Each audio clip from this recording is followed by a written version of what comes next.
Paparan sejarah berdirinya Kampung Flori, mulai dari berdiri sampai sekarang ini, sampai pandemi, nanti disampaikan sama Pak Witanto. Ini beliau ini di sini sebagai, kita posisikan apa Pak namanya? Pengelola ya, pengelola yang memikirkan inovasi, program dan sebagainya. Kemudian saya Pak Santo, saya di sini sebagai marketing. Jadi kemarin yang berhubungan sama Bu Yesi ya, sama saya yang kemarin itu. Kemudian nanti habis pemaparan, pemaparan mungkin 30 menit, 15 menit gitu ya Pak ya, tidak terlalu panjang, cepat aja. Jadi materi nanti bisa saya kopikan, bisa kita kirimkan lewat WA, nah, untuk dipelajari dan sebagainya. Kemudian setelah itu ada diskusi tanya jawab, mungkin 15 menit aja, 2 atau 3 penanya saja. Habis itu kita lebih ke jalan-jalannya. Jalan-jalannya nanti ada, kita lihat di sebelah sana ada greenhouse, itu bantuan dari Bank Indonesia. Kemudian kita lihat sekeliling resto sini ada kebun juga, ada showroom tanaman. Ini permulaan kita awal dulu buka showroom tanaman itu. Kemudian nanti lanjut ke sebelah sana ada satu resto lagi namanya Balindeso. Kemudian ada area outbound, kemudian menyeberang sungai lewat jembatan goyang. Ada jembatan goyang di sana, ada kawasan wisatanya. Kebetulan hari ini ada teman-teman ini dari SD untuk kegiatan outbound. Itu ya, jadi keliling-keliling, habis itu kita kembali ke sini lagi untuk makan siang. Dan kita tutup di sini juga. Ya, baik. Semoga acara hari ini lancar. Sebaiknya kita berdoa dulu. Semoga, mohon kepada Allah Subhanahu wa taala, semoga acara hari ini dilancarkan. Amin. Berdoa, kita mulai.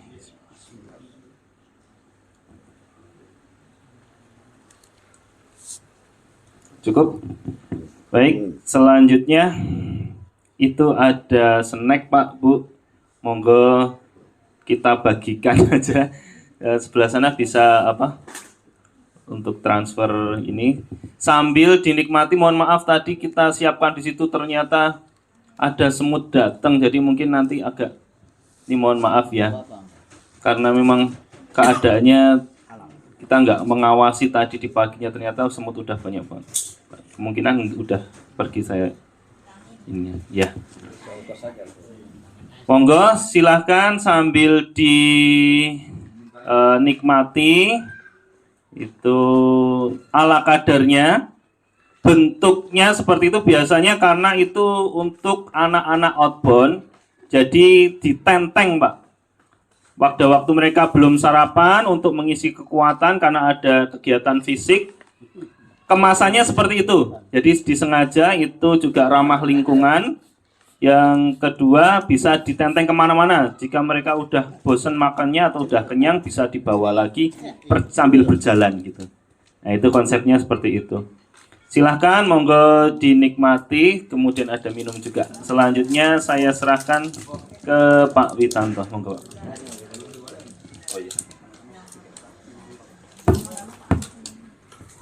Cek. Sini Pak Bu. Yang mau pesan kopi. Ya, kalau mau kopi. Ada yang mau pesan kopi? Ada. Berapa orang? Ada. Tapi jangan manis. Satu.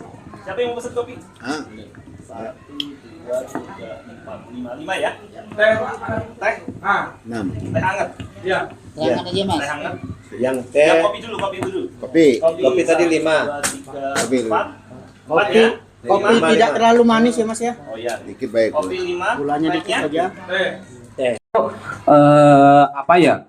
Biar suasananya itu lebih kita fresh. Oke, yuk kita berdiri dulu. Ya. Biasanya saya pakai kertas label, Pak. Jadi nanti kalau ada yang tidak sesuai dengan instruksi saya atau salah dalam senam, itu saya tempeli kertas label wajahnya itu. Iya. Nah, kalau ini karena kita apa namanya? Ada tuai. Santai-santai dan enggak saya siapkan. Nah, kasih hadiah nanti semua dapat pin Pak dari Kampung Flori. Sebentar.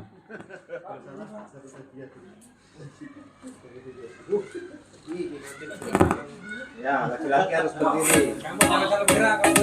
Di belakang lain nanti.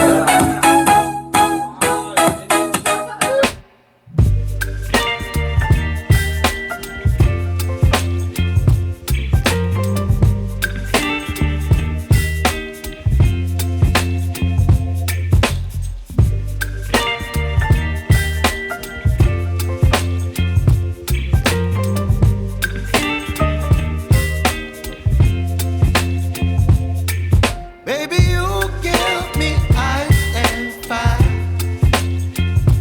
You're giving me wind and rain. You're some kind of butterfly. Baby, you give me midnight. You whip up my appetite. Don't leave me here high and dry. Oh, well, I don't wanna jinx it, baby.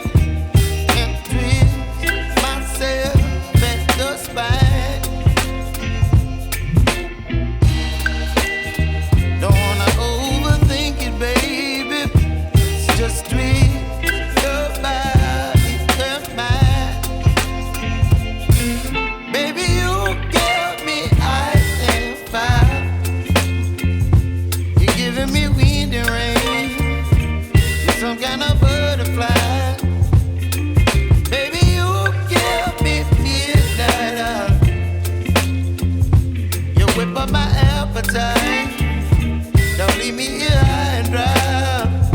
Oh, but I don't wanna jinx it, baby. Let's not get ahead of my time. Oh, but I don't wanna miss you, baby. So I stay. Keren. Gak ada yang salah ya? Nggak ada. Oke, sekarang permainan ya. Selain di sini saya juga ngajar SD, ngajar SMK pernah, ngajar SD pernah, SMA pernah, SMP pernah. Kalau di sini berinteraksi dengan TK. Nah, jadi sebetulnya ini adalah ketika kami di Kampung Flori yang kita bangun itu adalah bagaimana keakraban, kebersamaan, kekeluargaan. Ketika outbound juga outboundnya yang berkarakter, karena mau nggak mau nanti ketika kita ingin keluar atau ingin anak-anak yang di sini itu adalah yang kita buat atau kita sentuh itu karakternya dulu, bukan kemampuan. Karena bagi saya kemampuan seseorang itu bisa dibentuk, tetapi kalau karakter itu agak lama. Terus kemudian kenapa kita membuat Kampung Flori jadi seperti ini? Ini dulu sejarahnya ya di sini. Kalau dulu kan di Balindeso itu, Bu, yang di Risto yang paling bawah. Itu pengembangan. Awal mula bapak kita itu adalah di sini. Limasan yang besar sama ini, 2 limasan ini yang pertama kali kita buat. Di sini itu sebetulnya adalah sanggar kewirausahaan petani milenial yang program-program pertanian yang kita kolaborasikan dengan pendidikan. Kemudian kita tidak menyangka akhirnya masuk ke dinas pariwisata juga, Pak. Ini next, Pak. Ini foto-foto yang jenengan masih tak simpen, Pak, fotonya. Masih ingat nggak, Pak, dengan saya? Ya. Ini saya pakai setiap saya ngisi workshop bagaimana belajar di Kampung Flori. Itu mesti saya sebutkan. Pertama kali ini adalah teman-teman dari Banyuasin itu adalah yang terjauh dan yang luar biasa. Ini fotonya tadi masih kita jadikan untuk sampul depan di promo-promo kita. Jangan mampang, Pak, se-Indonesia. Kemarin pas dari kementerian juga ini saya gunakan untuk presentasi. Kepake. Nanti kita tambahi dari Banyuasin, Pak. Itu yang untuk namanya. Ya. Next, ini tim kami, Pak, dari yang saya berdiri nggih, karena saya nek duduk agak ada asam urat. Jadi ini tim kita, Pak, yang tersisa dari 2019, karena di sebelum 2019 itu kita berdiri sebetulnya Kampung Flori itu di tahun 2015 Ini Taruna Tani sini, ini yang kita tempati ini 2015. Kemudian di 2016-17 itu terbentuklah Dewi Flori yang awalnya itu ada sekitar 20 orang membuat Pok Darwis yang dikukuhkan di Kalurahan. Terus sekarang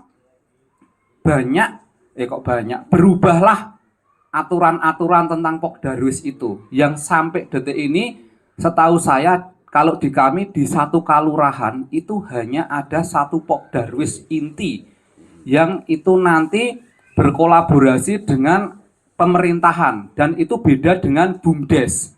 BUMDes berdiri sendiri, Pok Darwis ada sendiri.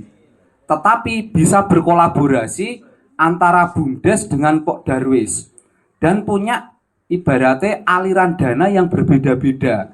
Di BUMDes strategi kita itu adalah gandeng BUMDes buat Pok Darwis.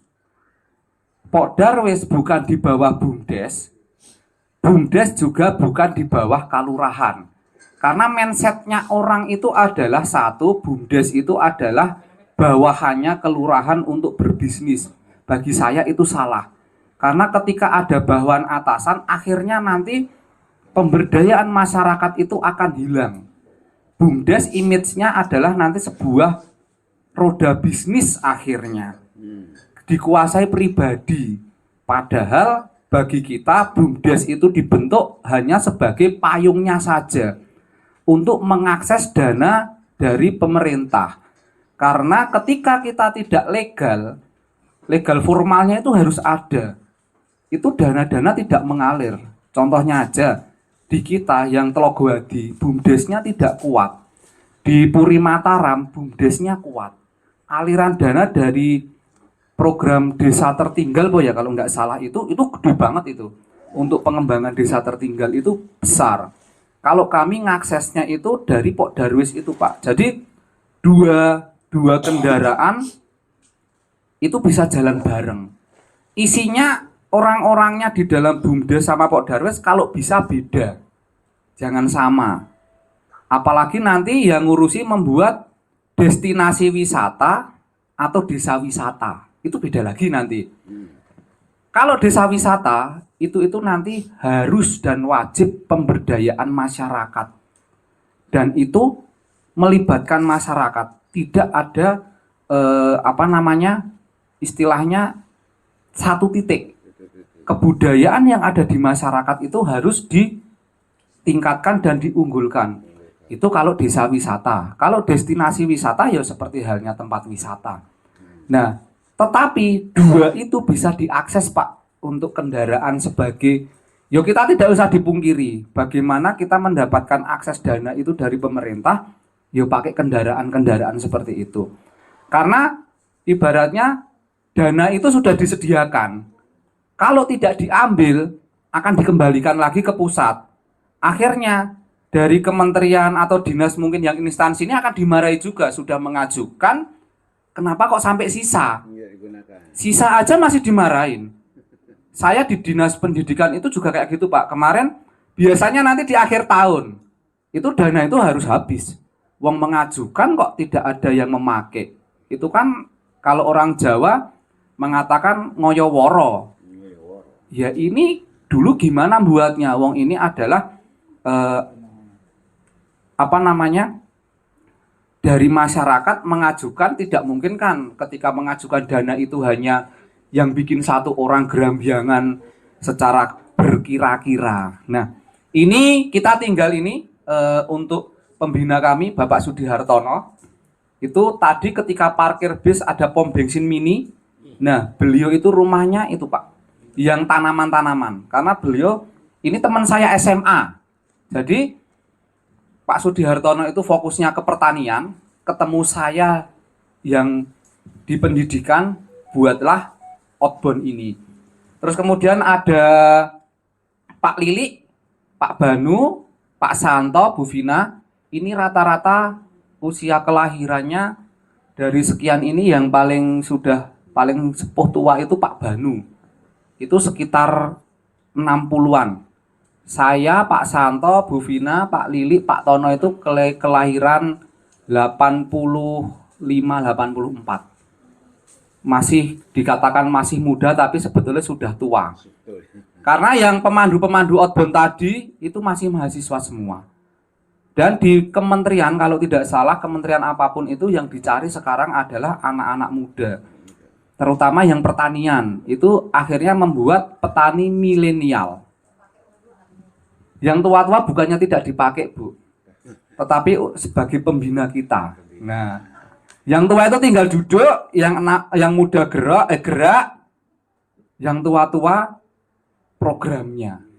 Jangan semua di lapangan. Kasihan nanti yang sepuh-sepuh jenengan 2 kali ke sini seneng tapi nanti di rumah jangan sampai capek, Pak. Iya. Kasihan anak istri. Iya. Sudah kangen 1 minggu, Iya. pulang-pulang capek. Terus ngapain, Pak? Nah, itu. Next. Nah, ini jadi Kampung Flori itu hanya kita gunakan sebagai payungnya aja. Bentuknya koperasi. Kemudian ini adalah forum komunikasi supaya dari 4 unit usaha itu tidak sama. Yang pertama di sini Taruna Tani, itu unit bisnisnya adalah tanaman, jual beli tanaman, landscape. Pokoknya di sini pertanian. Taruna Tani itu pertanian. Terus kemudian yang kuliner itu ada Balindeso Group dan Taruna Tani Group. Ini ada 2, Pak, di sini itu kulinernya. Nanti kita jalan. Nanti bisa lihat. Yang dulu kunjungan pertama di Balindeso Group yang di selatan. Yang di sini Taruna Tani. Kuliner Taruna Tani ada 2. Terus kemudian yang unit outbound edukasi itu nanti di Dewi Flori. Untuk ke pendidikannya. Jadi pertaniannya Taruna Tani. Untuk kulinernya itu adalah Balindeso Group dan Taruna Tani Resto Group. Kemudian untuk ke dinas pendidikan, dunia pendidikannya itu Dewi Flori outbound. Untuk pariwisatanya itu wisata Kali Bedok yang nyebrang jembatan itu. Jadi lengkap, Pak. Yang bentuknya koperasi, dinas koperasi itu adalah Kampung Flori. Jadi ada berapa? 5. Kita bisa menggunakan kendaraan itu. Next. Nah, ini kawasan wisata di 2019 yang dulu saya pernah cerita waktu di Balindeso mau kita launching. Ini nanti kita akan berkunjung ke sana, yaitu di Taman Selfie. Kemudian karena pandemi kita memberanikan membangun, Bu, di 2019 kurang lebih menghabiskan dana 145 juta ya, Pak Santo, untuk merenovasi semua. Karena setelah Banyuasin itu berkunjung di sini, dinyatakan pandemi di Indonesia, kita tutup, tidak ada perawatan, jembatan mangkrak, pembangunan berhenti. Tetapi kita berpikir, Pak, di 2 tahun pandemi itu, ketika kita tidak bersiap-siap dan mengikuti arus atau mengikuti alur pariwisata yang lain, ketika nanti kita siap-siap ini normal, kita malah akan hancur. Jadi kita memberanikan diri, uang saving itu untuk membangun Taman Selfie. Karena di kita itu mau diperkuati manajemennya atau diperkuati keuangannya. Maksudnya yang kenceng. Ketika bendaharanya itu kenceng, uang itu aman. Jadi ada dana saving dari tahun 2015 sampai 2019 itu tidak kepake, Pak. Karena lahan seluas ini tuh kita sewa ke kelurahan. Karena ini kalau di kami tanah pelungguh namanya. Bengkok. Nah, iya, per meternya itu kalau nggak salah 4.000 rupiah. Tetapi luasannya itu kan setiap kaur kepala bidang itu tuh luasannya itu hampir 1.000. Total sewa yang sebelah selatan itu kemarin 45 juta. Cuma 4.000, tetapi luasannya per tahunnya akhirnya itu kita sewa per 2 tahun 45 juta itu. Next. Oh, di Jawa. Nah, next. Nah, visi kami adalah menjadi maskot wisata unggulan di DIY yang mensinergikan pertanian, pariwisata, budaya, pendidikan berbasis masyarakat dan berwawasan lingkungan yang mensejahterakan dan berkelanjutan. Jadi yang kita garis bawah itu sebetulnya yang kata-kata terakhir itu, Bu, mensejahterakan dan berkelanjutan. Jadi yang terlibat di sini sebelum pandemi itu hampir 90% itu adalah warga. Dari supplier, dari yang outbound, pengelola. Tetapi di situ kita harus ada orang profesional yang mengelola. Maaf, Pak Santo ini adalah teman profesional. Jadi di sini Pak Santo itu profesional, bukan orang sini. Kenapa saya ngambil Pak Santo profesional? Karena saya nggak mungkin nyuruh-nyuruh tetangga saya. Ini gimana ini targetnya pengunjung kok nggak dapet? Yo saya nek isih enom nanti bilang ke orang tuane. Di masyarakat mesti saya bilang, wah Pak Tanto ki mencari uang galak. Di keuangan sebisa mungkin juga profesional. Karena ketika keuangan itu dipegang orang kita, pasti akan tahu. Ketika ada sesuatu yang dirasa itu kurang pas, kita nggak berani menegurnya, nggak enak karena tetangga. Ketika tidak ditegur, itu akan hancur kan? Ketika ditegur, pasti nanti di warga itu kita yang kena. Itu beratnya ketika kita membuat kelompok yang berbasis bukan keluarga Pak, berbasis pemberdayaan masyarakat. Karena kan mau nggak mau, apa yang kita lakukan di sini secara dalam tanda kutip profesional, nanti sama orang tetangga kita itu akan dibilang ke masyarakat tetangga-tetangga yang lain. Next, kita cepet aja ini. Next. Nah ini Pak Sudihartono itu sebetulnya di tahun 2015-16 ya, itu menjadi pemuda pelopor yang pernah berjabat tangan dengan Bapak SBY untuk menerima pemuda pelopor di bidang pertanian. Terus waktu itu pas penanaman 1000 pohon kelengkeng di lereng Gunung Merapi. Itu terus ini yang bawahnya itu Bapak Bupati Sleman, dan di sini itu adalah menerima PKL anak-anak SMK apapun jurusannya. Next. Nah, ini dulu Pak bangun pertama kali kita. Karena di sini dulu itu karena saya kecil di sini, ini lahan bukan kosong sih, lahan serem, area paling serem di kampung. Karena jenengan kalau mau nyoba, teman-teman kalau mau nyoba di sini, nanti habis maghrib lah ke sini. Nanti kita akan studi banding, studi tiru dunia lain. Nanti saya ajak, nanti setelah ke Breksi ke sini lagi.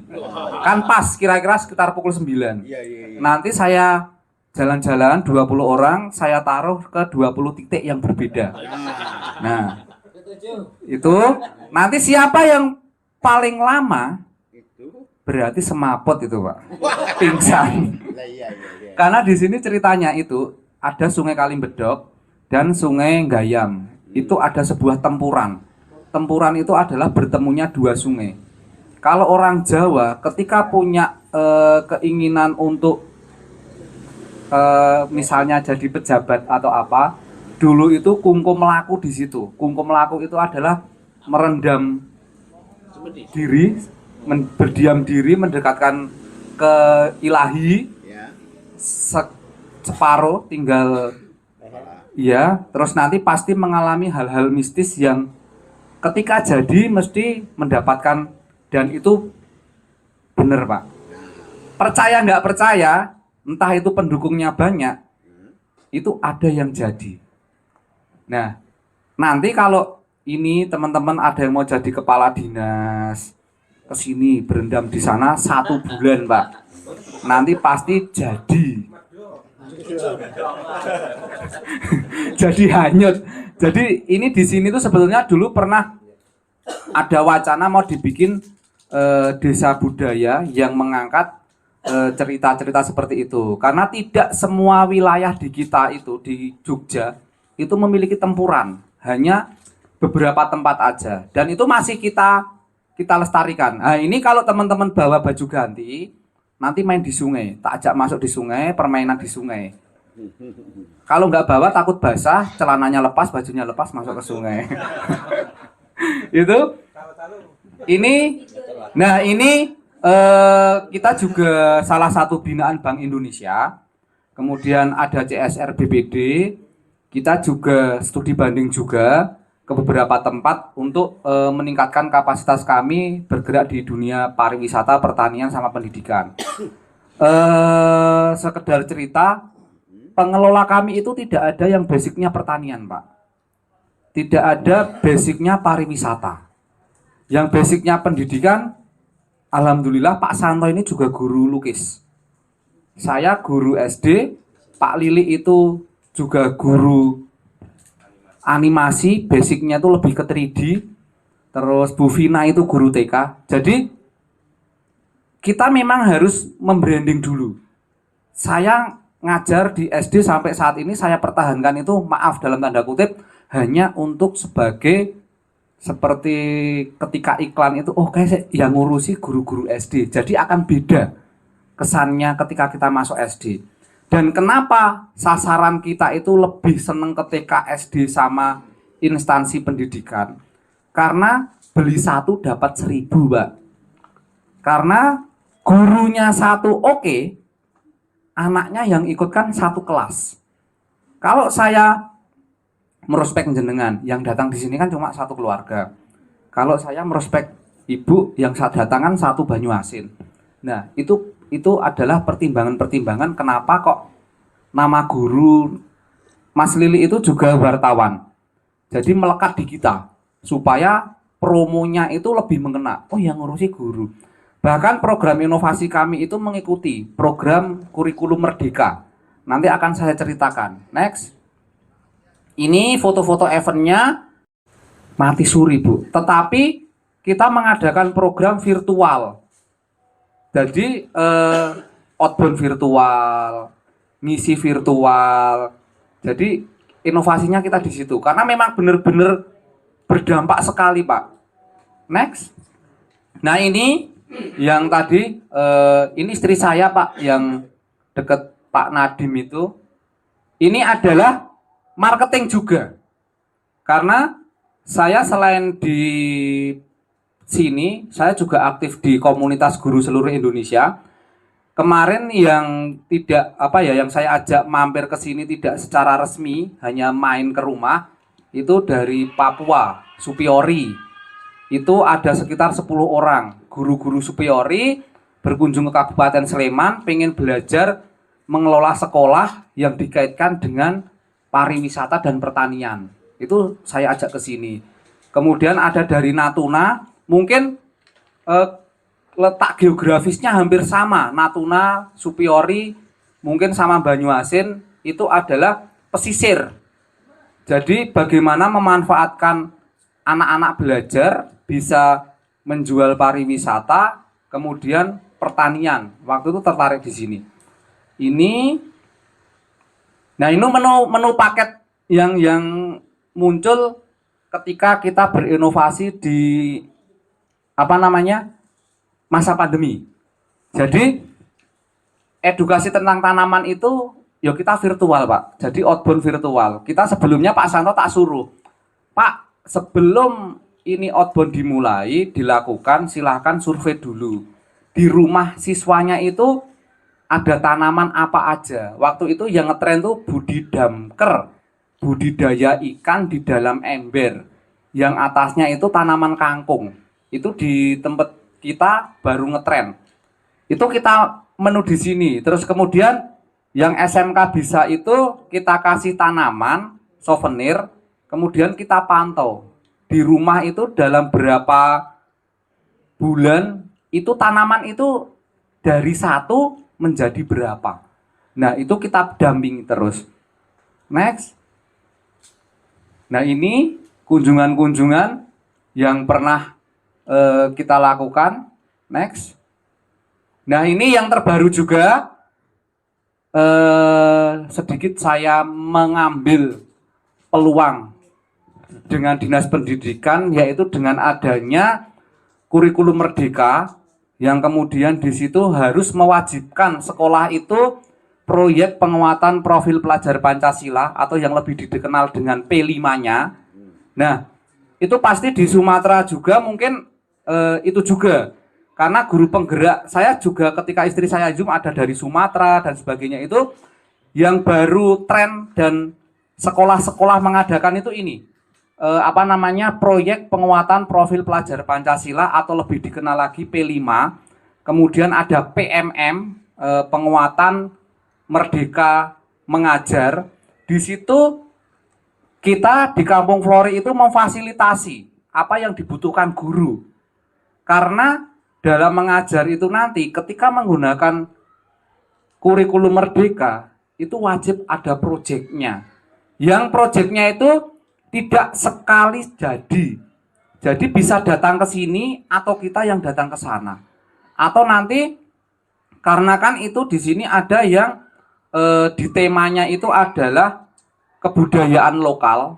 Nah, itu nanti di teman-teman di sana bisa masuk ke sekolah. Misalnya kalau di sini ada jatilan. Nah, bagaimana mempelajari jatilan atau yang paling gampang membuat makanan tradisional lah. Jadi misalnya membuat makanan tradisional berbahan dasar ketela.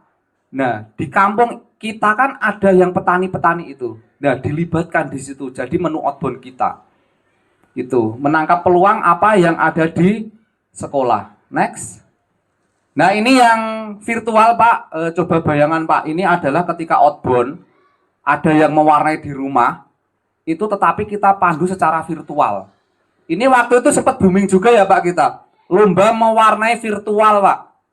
Jadi kita waktu itu masih 2020-an. Itu tuh mewarnainya, kertas mewarnainya itu kita bagikan ke peserta-peserta. Kurang lebih itu ada sekitar 100-an berapa peserta untuk lomba mewarnai virtual. Kebetulan ada anak-anak magang dari UAD. Ada sekitar 6 mahasiswa.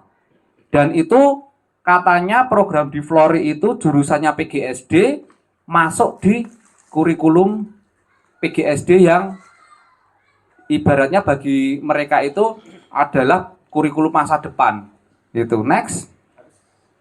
Habis. Nah, itu sejarah atau program yang secara PPT, tetapi pada prinsipnya apa yang kita lakukan di sini itu tidak mudah, Pak.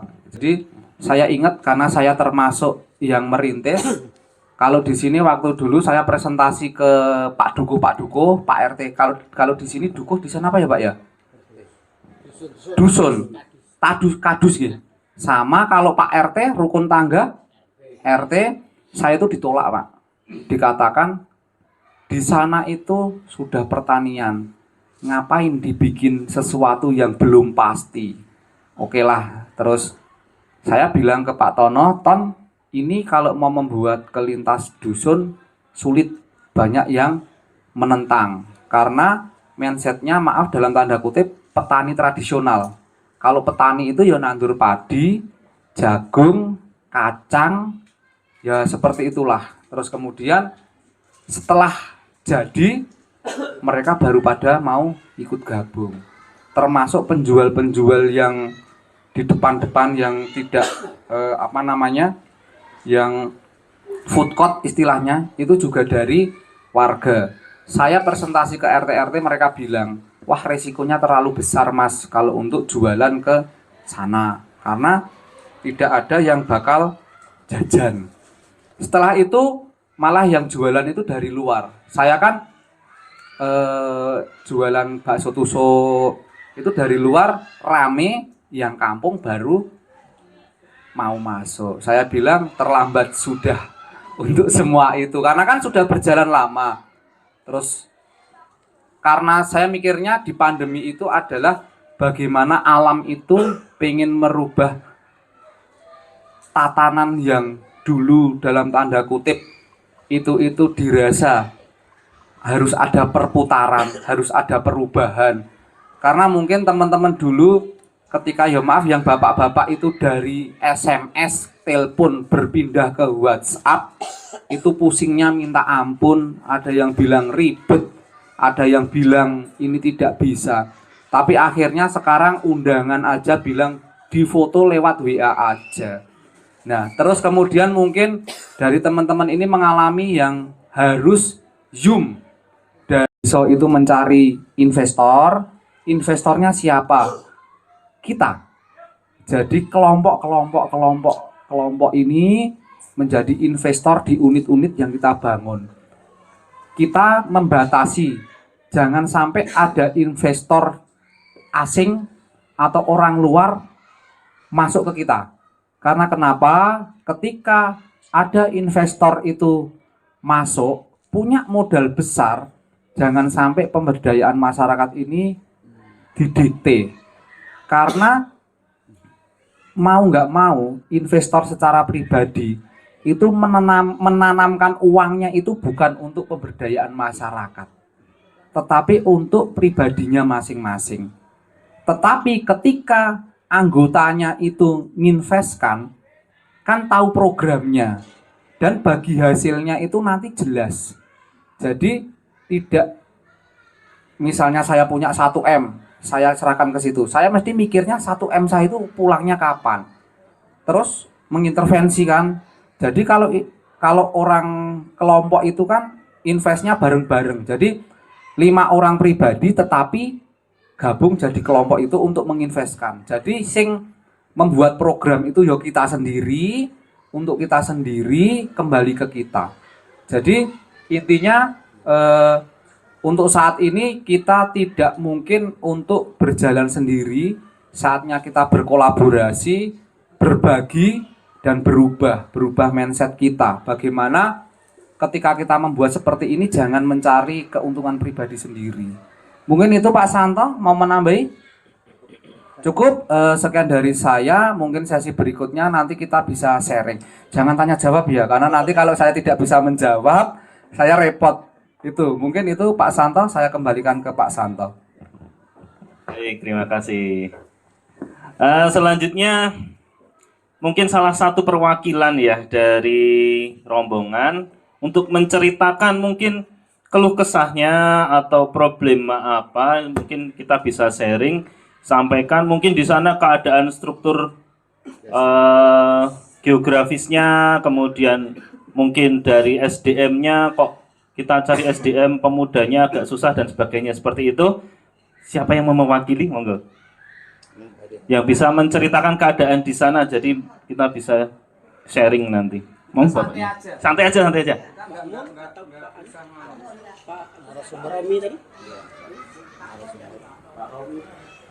Monggo.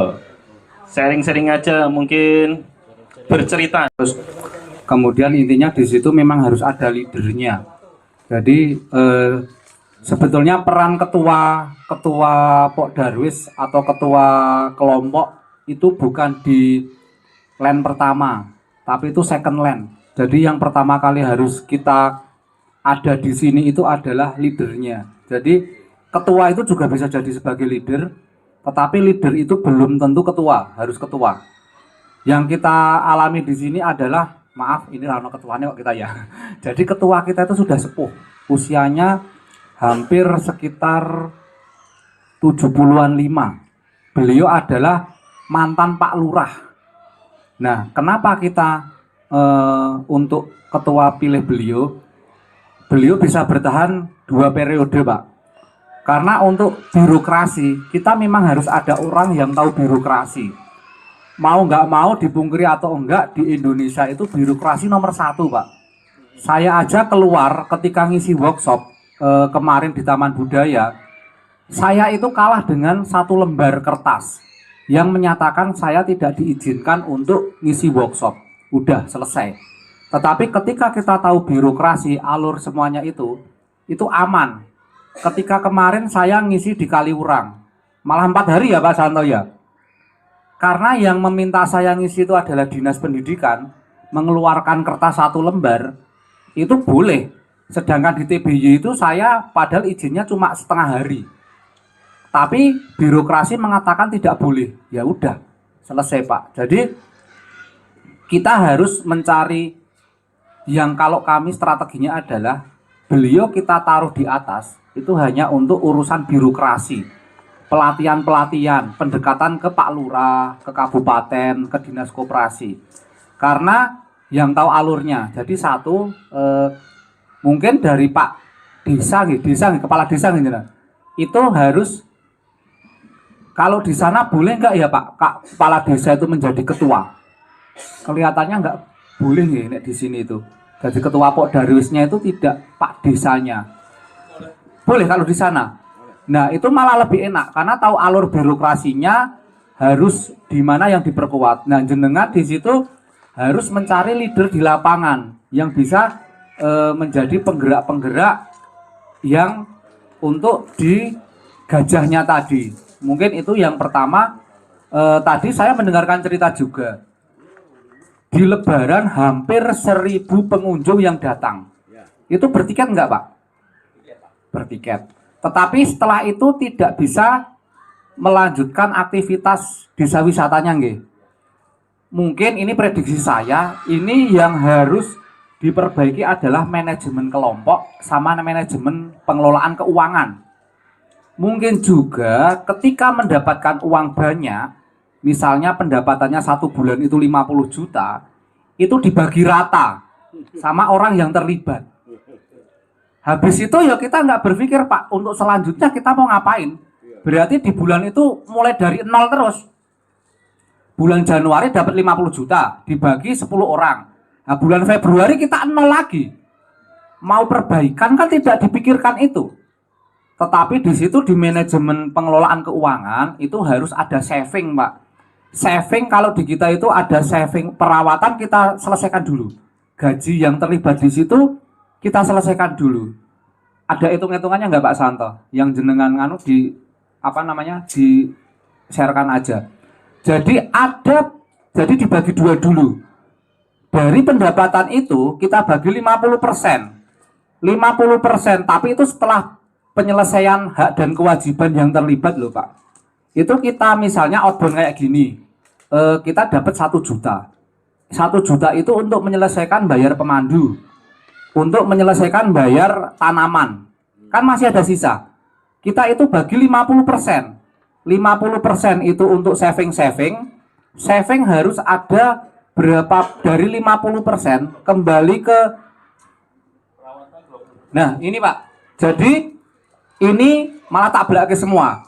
Jadi ini yang tadi saya, Pak Lili, Bu Vina, Pak Santo, Pak Banu, gaji kita itu dari sini, persen Pak, bukan di gaji pokok untuk sementara ini. Jadi perawatan itu ada 20% dari omset. Itu tidak kita olah-olah dari 1,3 itu dari total itu dibagi 20% kan ketemu. Itu kita bagi lagi.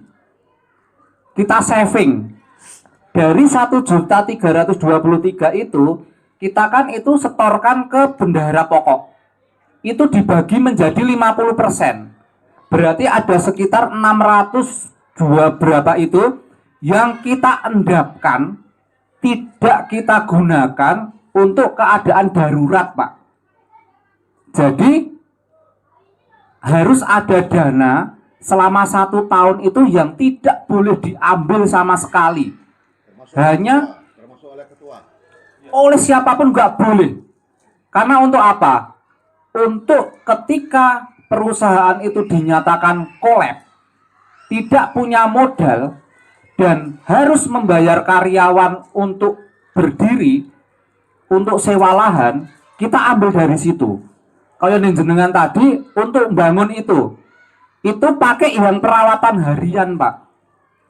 Jadi perawatan 20% itu dibagi 2. Untuk perawatan bulanan sama untuk perawatan saving. Yang saving itu benar-benar tidak boleh diambil. Itu sudah kita nikmati hasilnya itu 2 tahun kita tidak ada pemasukan. Itu ada sekitar 200 berapa juta gitu. Bisa 2 tahun untuk gaji Pak. Dan alhasil kami Kampung Flori seperti ini. Dan terus untuk, nah kalau ini perharinya Pak. Jadi ini Yang tadi Pak, yang persen-persen tadi aja. Nah, ini. Terus nanti kita kirimkan, kita rapikan dulu Pak. Terus ini kan yang nganu Pak, apa namanya? Nah, terus untuk kita kan ada banyak tim.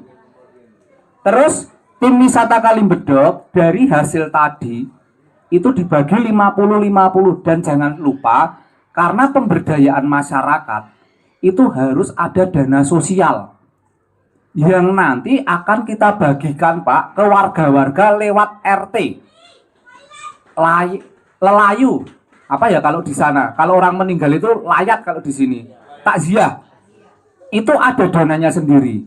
Jadi ketika ada di masa-masa kita harus membangun, itu kan ada dana pembangunan, dana perawatan. Dapatnya memang di saat itu sedikit. Tetapi kita harus berpikir jangka panjang. Mungkin itu Pak, jadi manajemen pengelolaan keuangan yang memang harus kenceng. Di sini saya jujur aja, kita di manajemen kepengurusan lemah. Ketua kita itu lemah. Tetapi pengelola keuangannya kita kuat. Jadi ada dua pilihan. Yang kuat itu adalah manajemen strukturnya atau keuangannya. Kuncinya dua itu Pak, kalau yang kami rasakan. Nek keuangannya lemah, yang diperkuat adalah ketua, sekretaris, bendahara. Karena ketika mau mengeluarkan uang, itu kan harus lewat itu. Kalau ketuanya lemah, bendaharanya kenceng, nggak mau mengeluarkan uang untuk aneh-aneh, dana piknik-piknik, aman Pak. Nah, terus kalau untuk pengajuan proposal, nanti akan kita kirimkan draftnya. Karena saya tidak bisa bercerita banyak karena mungkin kedinasan di sana sama di sini beda. Kalau di Jogja itu ada yang namanya danais, dana keistimewaan. Yang itu dana dari kesultanan yang digunakan biasanya di kebudayaan, pariwisata, pertanian. Dan itu dananya gede, lumayan. Tapi syaratnya harus untuk pemberdayaan masyarakat. Terus kami terakhir kemarin mengajukan ke Dinas Pariwisata juga. Intinya satu kali pernah membuat proposal itu bisa digunakan untuk maju berkali-kali Pak. Karena isinya kan cuma sama.